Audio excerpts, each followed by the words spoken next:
साहिल की लहरें मध्यम शोर मचा रही थीं। सूरज डूबने को था और सुनहरी करनें पानी पर रक्स कर रही थीं।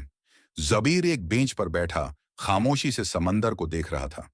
उसकी आंखों में नमी थी, दिल बोझल था और जिहन माजी की यादों में उलझा हुआ था। जबीर बचपन से ही माँ के बहुत करीब था। उसकी माँ फातिमा बेगम महज एक माँ ही नहीं बल्कि उसकी बेहतरीन दोस्त भी थीं। जब वो स्कूल से वापस आता, माँ का मुस्कुराता चेहरा इसका इस्तकबाल करता। सर्दियों में उसकी चाय, गर्मियों में ठंडा शरबत और हर वक्त उसके लिए बेपनाह दुआएं। जबीर की हर खुशी, हर कामयाबी और हर उदास लम्हा माँ के बगैर अधूरा था। लेकिन वक्त हमेशा एक सा नहीं रहता। जबीर की जिंदगी में वो दिन आया जिसका तसव्वुर भी उसने कभी नहीं किया था। फातिमा बेगम बीमार हुए और चंद महीनों में ही दुनिया से रुखसत हो गईं। ये सदमा जबीर के लिए नाकाबिल बर्दाश्त था। माँ के बगैर उसका घर सोना हो गया, जिंदगी की रौनकें जैसे मानद पड़ गईं।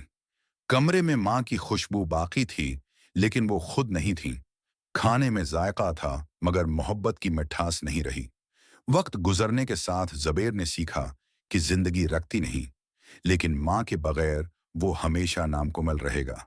आज जब वो समंदर के सामने बैठा था, उसे महसूस हुआ जैसे लहरें उसके दिल की वीरानी को पढ़ रही हूं।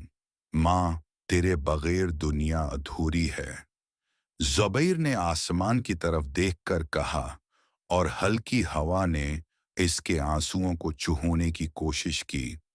शायद ये कुदरत का तरीका था इसे बताने का कि माँ कभी दूर नहीं जाते हैं, वो हमेशा दिल में जिंदा रहती हैं।